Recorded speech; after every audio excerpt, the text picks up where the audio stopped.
हमारे YouTube channel Rajshri music CG को लाइक, share और सब्सक्राइब करना बिल्कुल ना भूलें।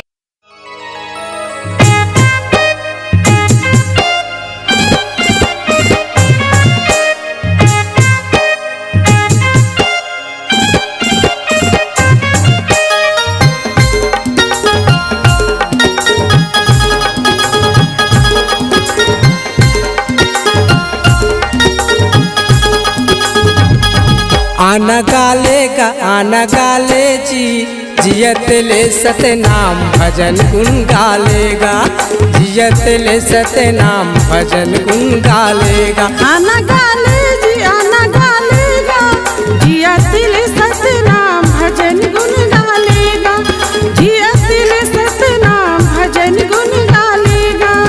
कौन बेरामा का होई कब यमदूत आ जाही, कौन बेरामा का होई कब यमदूत आ जाही, अनकाया के काल भगा लेगा। आना गाले जी आना गालेगा, जियत ले सतनाम भजन गुन गालेगा, जियत ले सतनाम भजन गुन गालेगा।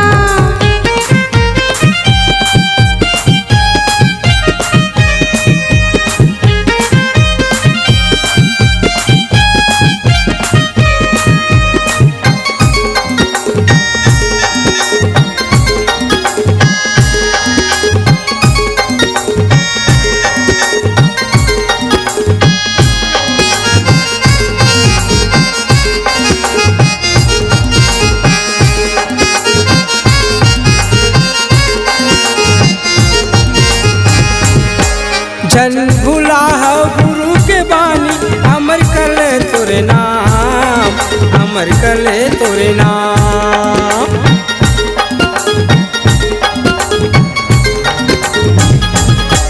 गुरु चरण में जाना भैया, गुरु के कर पहचान, गुरु के कर पहचान। जन भुलावा गुरु के बानी, अमर कर ले तोरे नाम, अमर कर ले तोरे नाम, अमर कर ले तोरे नाम।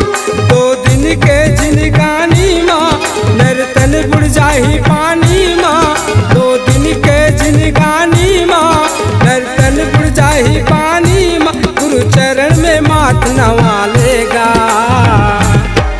जियत ले सतनाम भजन गुन गालेगा, जियत ले सतनाम भजन गुन गालेगा।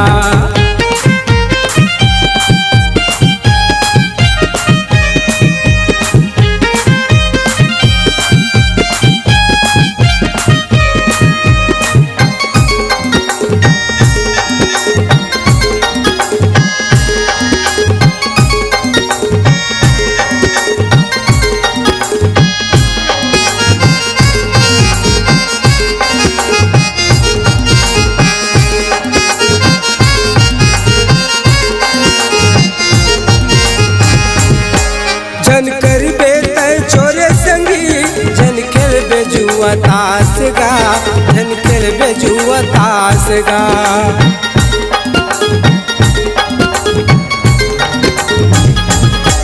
जन पी बेतय दारू गाना, हो जाबे बर्बाद गा, हो जाबे बर्बाद। जन करते हैं चोरी संगी, जन खेल बेजुआ तास, झन खिल बेजुआ तास, झन खिल बेजुआ तास।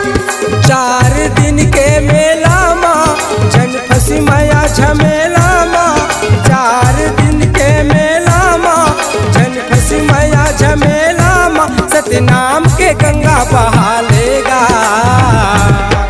जियत ले सतनाम भजन गुन गालेगा, जियत ले सतनाम भजन गुन गालेगा। आना गाले जी जियत ले सतनाम भजन गुण गालेगा, जियत ले सतनाम भजन गुण गालेगा, जियत ले सतनाम भजन गुण गालेगा, जियत ले सतनाम भजन गुण गालेगा, जियत ले सतनाम भजन गुण गालेगा, जियत ले सतनाम भजन गुण गालेगा।